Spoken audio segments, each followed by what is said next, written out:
I love Bitcoin. Manipulating the supply of money has short-term and long-term consequences.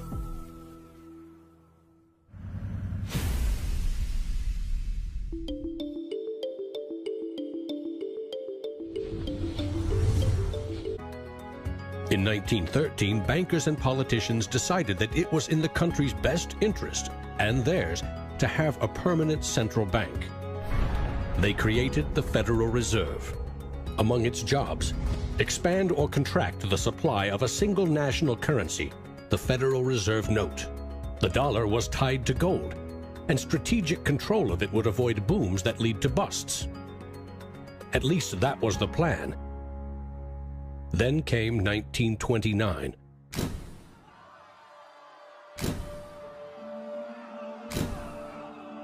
The Great Depression would have a profound effect on monetary policy worldwide. I shall ask the Congress for the one remaining instrument to meet the crisis: broad executive power. Soon, the Fed had printed nearly all the money it legally could to pump life back into the economy. It needed gold to fire up the mint. So in 1933, President Roosevelt issued a controversial executive order, forcing all U.S. citizens to sell their gold to the Federal Reserve at a fixed price, or go to prison. In 1971, President Nixon settled the matter. He severed United States currency from the gold standard. I have directed Secretary Connally to suspend temporarily the convertibility of the dollar into gold or other reserve assets, except in amounts and conditions determined to be in the interest of monetary stability and in the best interest of the United States. Never again could anyone legally demand U.S. government gold in exchange for paper dollars. For better or worse, the dollar was now backed solely by the full faith and credit of the United States government. The wealthiest nation the world had ever known would bet its future on a single word: trust. What is the wealth of the nation? Well, the wealth of the nation is a gigantic hole of money that we owe to the rest of the world that is never going to be paid back. Today, the United States pays more than $400 billion in interest to its creditors every year. When a government spends more money than it collects in taxes, it simply borrows more, or it creates more. At one time, every piece of paper money was backed by gold. Remember, for every $20 bill, there was $20 worth of gold in a government vault. Not anymore. Today, governments create currency by first creating bonds or treasury bills. These bonds are sold in the market, generating funds for the government that issued them. Large banks buy U.S. bonds to flip them, selling them to the Federal Reserve at a profit. This is the magic money machine. You see, the Fed is America's central bank, but it doesn't have any money. No cash on its balance sheets. When a bank buys a bond and takes it to the Federal Reserve, the Fed simply says, "Thank you, Mr. Banker. Here's the principal and some profit." New money isn't exchanged. It simply appears on the bank's accounts. Magic. For 100 years and counting, the precise mechanisms of these bond purchases have remained a secret. Here's where it gets really interesting. The Federal Reserve is not a government agency. It's a private entity, and its shareholders are banks which earn a dividend. As much as $80 billion per year total are paid out to some of the very same banks that sell the government debt to the Fed. Which banks? Don't even bother asking. That's also a secret. In other words, the magic money machine answers to no one. The Fed also sets the bar for how much interest you pay for a car, home, or business loan. Manipulating the supply of money has short-term and long-term consequences.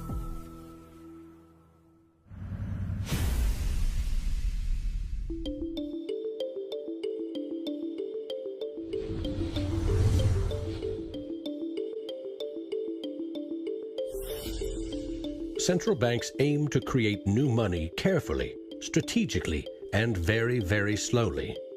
Releasing more money into the economy causes prices to rise, ideally by 2% every year. That's supposed to foster economic growth.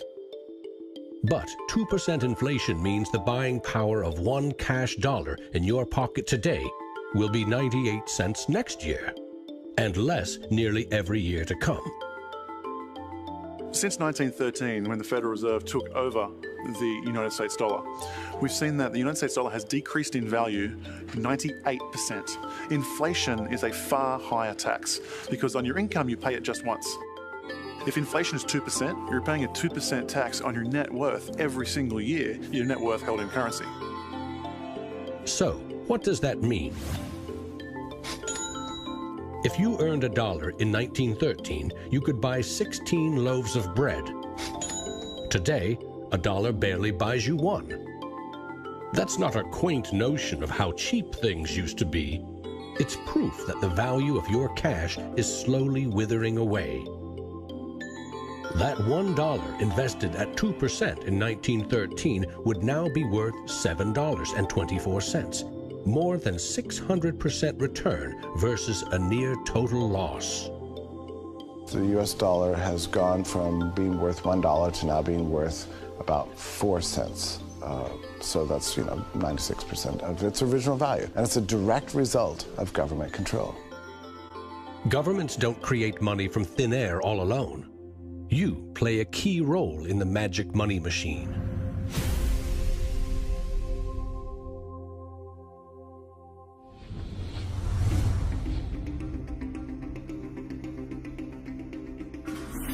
It's not really the central banks that are the problem.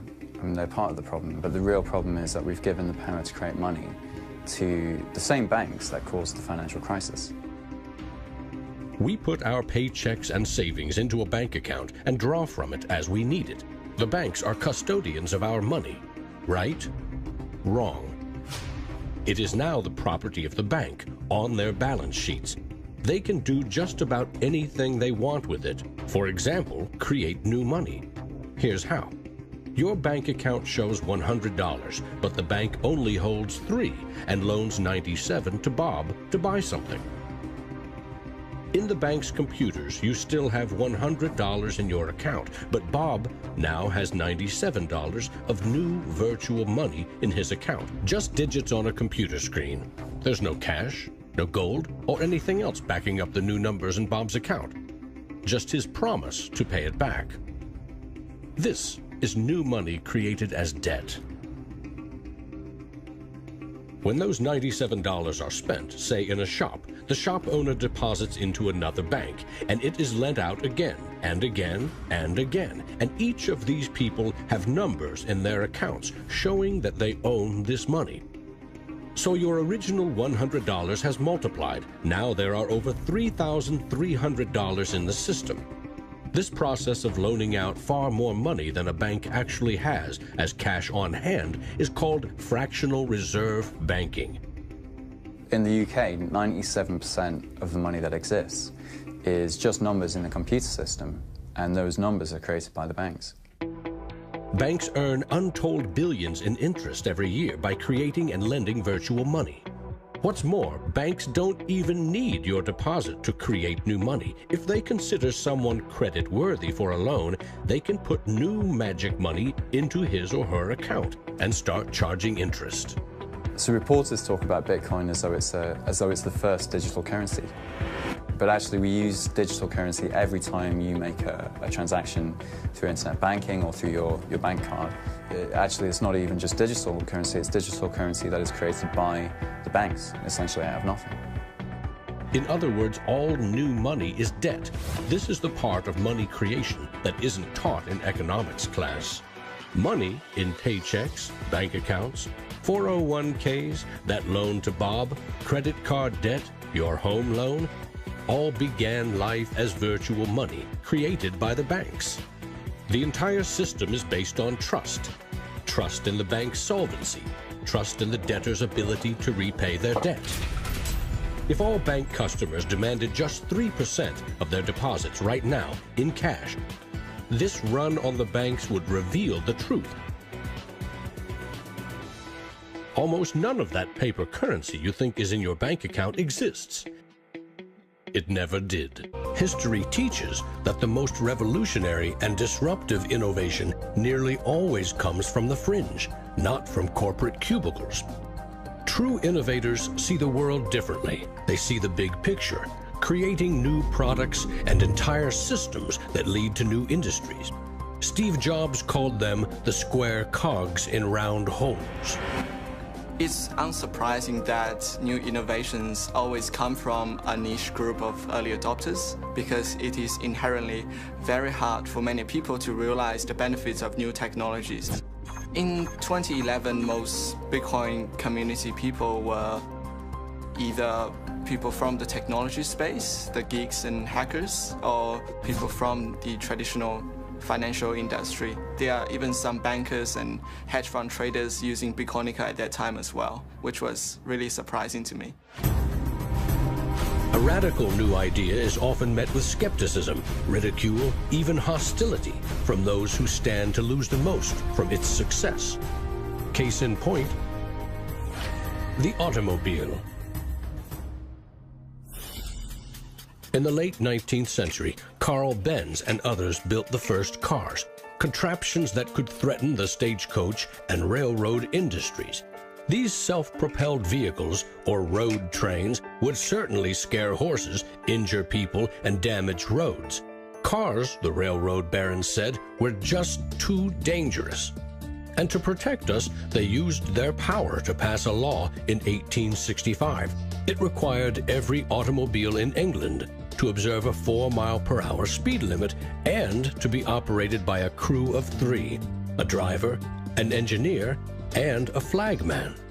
This heroic flagman walked in front of the car to warn fellow citizens of the coming danger. The railroad tycoons, the lawmakers, the self-appointed gatekeepers used regulation to stifle innovation. But they didn't invent the flagman. He's been around for a long time. For centuries, very few could read. Books were copied by hand. The people in control, political and religious leaders, wanted to keep it that way, and they greeted Johann Gutenberg's printing press with licensing laws, publishing bans, taxes. In some parts of the world, printing was a crime punishable by death. After all, they were just protecting us from dangerous ideas. Before the printing press, there were an estimated 30,000 books in all of Europe. 50 years later, there were 10 million. As Gutenberg's invention flourished, the Dark Ages withered. Progress couldn't be stopped. But the flagman never stops trying. His masters set him loose on each of these innovations because they threatened someone's profits, someone's control. But remember, this is a story about money. What if a technological innovation allowed anyone in the world to be their own bank? To create a currency free from taxes and banking fees?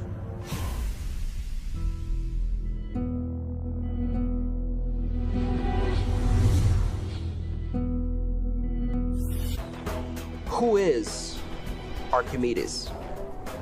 Who is Euclid? We don't know. We don't know if Euclid was one person or multiple people. And you know what? It doesn't matter. Euclidean geometry works whether I know who Euclid was or not, whether Euclid was a moral and good person or whether he was a corrupt plutocrat and a bastard. Science and mathematics have essential truth that stands alone, irrespective of its inventors and irrespective of their motives. Well, Bitcoin is a system based on mathematical truths, and these mathematical truths stand alone. We can read the source code in Bitcoin and understand it, and it will be true whether Satoshi Nakamoto is a man, a woman, a collection of individuals, a government agency, or aliens from the future. Bitcoin is digital currency and computer software. Capital B Bitcoin is the shared code that creates a global payment network using computers connected to the internet.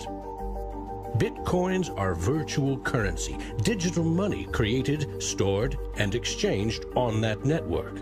But unlike virtual dollars created by a banker, this new currency was created with math by an anonymous inventor. Bitcoin is an open-source software protocol like much of the code supporting the internet and email. Open source means anyone, everyone, can use the protocol. No one person or company can control it. Every change to the software is public, open, and transparent. The code was first developed by Satoshi. Then there were dozens, now hundreds, of programmers constantly collaborating to improve Bitcoin's features and security. So what makes Bitcoin a breakthrough? It tackles an ancient human dilemma and solves a computer science problem. Any shared information or data can be flawed, corrupted. Anything can be faked. How do we know that what we're receiving can be trusted? In our traditional mindset, it's very important to know who is behind this currency because their reputation is significant in knowing that our funds and the true wealth is actually safe. In finance, we rely on trusted third parties like banks, credit card companies, remittance services. They keep track of money as it moves from one account to another, and they charge us handsomely for it. We trust that their digital ledgers of credits and debits balance. A financial system that cuts out these middlemen could be faster, cheaper, and more secure. But Bitcoin is digital. Music and movies are easily pirated, copied, stolen. How can a digital currency retain value if anyone can make 1 million copies? The answer is at the core of Satoshi's invention. A Bitcoin is not a file on a computer. It's an entry in the publicly distributed database called the blockchain. Just as the Medici kept a ledger of credits and debits, today's banks record each transaction as a plus and minus in their ledgers. Now we call them databases. Bank accounts are replaced by a digital wallet that you alone control. Bitcoin's ledger is the blockchain, a record of every Bitcoin in existence and every Bitcoin transaction ever made. It always balances because no Bitcoin ever leaves it. When a Bitcoin is sent from one digital wallet to another, what they are really sending is control over that part of the database. Code that is a unique key for the new owner. As the network processes transactions, it constantly synchronizes the one ledger across the global network. Each computer or Bitcoin miner has a complete and identical copy.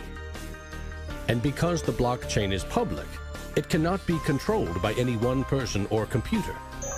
Owners of the Bitcoin mining computers are rewarded with new Bitcoins for processing transactions and keeping the network secure.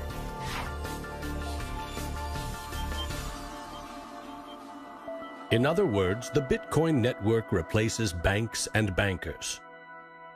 Today, the combined computing power of this global network is greater than the 500 biggest supercomputers combined, times 10,000. And because every transaction is verified and recorded by the network, a Bitcoin cannot be forged. Digital currency cannot be debased with cheap metals or printed by the billion at will. Too much currency can unleash a monster, skyrocketing prices, trillion-dollar bills that can't buy a loaf of bread. There's a big movement in the U.S. demanding that the Fed be audited so we can find out what they're doing. Nobody really knows how many dollars are in existence, for example. Ben Bernanke created several trillions of dollars over the last several years, but nobody really knows where they landed. At any time, for any reason, the central banks can print as much money as they want. They call it fancy things like quantitative easing.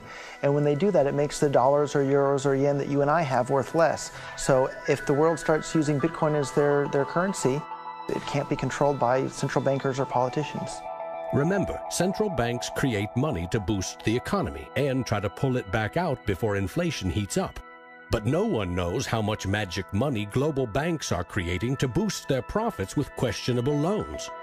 Bitcoin is completely the opposite. It's totally transparent. You know exactly how many exist. The computer code behind Bitcoin has a built-in brake pedal, cutting the creation of Bitcoins in half every 4 years. This ensures a transparent, controlled scarcity and ultimately limits the total number of Bitcoins to 21 million. No lobbyist, no politician, no banker can create more or change the mathematical rules dictating their creation. Advancing accountability. And that's one of the things I think is most exciting about Bitcoin and the technology behind it, is not so much that it will supplant the dollar or that it will supplant government itself, but that all of a sudden there's a competitor to government, and that government itself now needs to look over its shoulder more than it did. This new digital currency can be purchased online with a credit card or in person with cash. And it has the 5 key characteristics of money. In the US, 2/3 of in-person sales are done with debit or credit cards.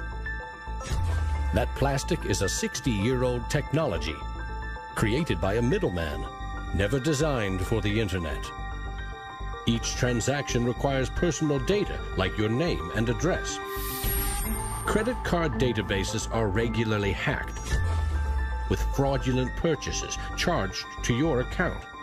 Criminals buy and sell stolen credit cards by the thousands in dark corners of the internet. In some parts of London, 1/3 of all online credit card transactions are fraudulent.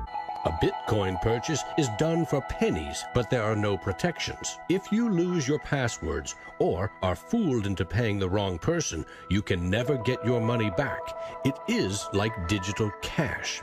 For a seller, this means no chargeback risks. For an e-commerce company like Expedia or Overstock, cutting credit card fees can double their profit margin. You could not miss the point more effectively than by thinking of Bitcoin as a currency and payment network that will make shopping easier for the first world. Bitcoin is about everything else, everywhere else. There are 2.5 billion people without a bank account. With Bitcoin, a mobile phone with an internet connection is now a bank with access to the global marketplace. What happens when Bitcoin services and infrastructure and Bitcoin wallets and payment processors start going into these countries? These people will be able to gain benefits from trade where they could not previously. These people will be able to send money home, international remittance, which is one of the major pain points of the current financial system. Yeah, if I send $100, with banks it's going to cost me 20%, Western Union is going to cost 10%, other options that are competing with Western Union is still going to be about 5%, and if you are sending to really remote areas, it's going to be anywhere between 15 and 30%. So in terms of money remittances, it's going to be a game changer using Bitcoin. You do not need a bank account. You just need internet connection and a wallet to get set up. It's a tool to give people an access into the global ecosystem and give them a promise for an economic future, and specifically provide a way for them to not be dependent on a government that could shut down their bank accounts or even could go into their bank accounts and take out finances. An international wire transfer can take up to 4 days. Yet the internet allows us to instantly and globally share text, pictures, videos, anything digital. Why not money? Money, which we now know only exists as digits in a bank's database. With Bitcoin, you can send $1 or $1 million worth of value anywhere in the world. You can do it for free, or you pay the Bitcoin network fee, which is still just around a penny. And there's nothing that the big banks or politicians can do to stop it. A cryptocurrency that can only be created and transferred with computer networks may be the next step of the digital revolution. A lot of people want to criticize Bitcoin for being used for illegal things or illicit things, but if you look at it, the most popular currency in the entire world for doing bad things is the US dollar. If you think of Bitcoin as a platform instead of a currency, then you really begin to see the potential it has.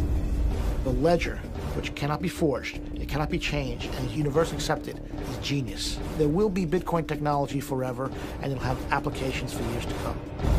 Creating a secure global payment system may just be the beginning. Patents, contracts, land titles, proof of ownership can be baked into Bitcoin, securely held in the public ledger.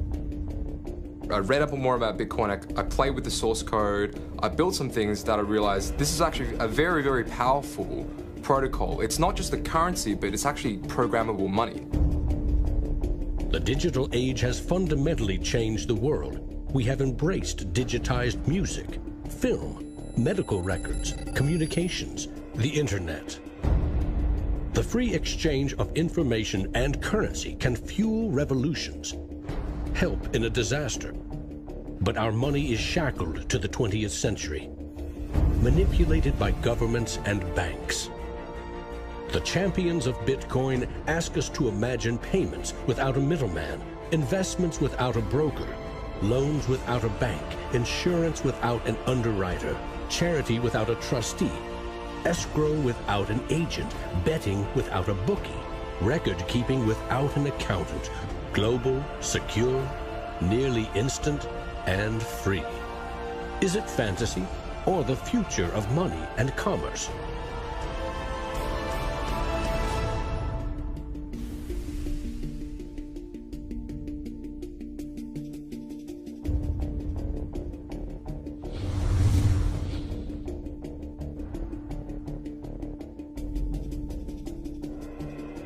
I love Bitcoins. I'm really into Bitcoin. If you don't know what a Bitcoin is, right, usually the way people describe it is digital cash. It's money for the internet. People are like, oh, I love my bank. I'm like, really? You ask a banker, you know what's 2 + 2? He's like, well, I can tell you, but there's a fee. Now, Bitcoin is a new technology. I like to say it's banking light. All of the convenience, none of the evil.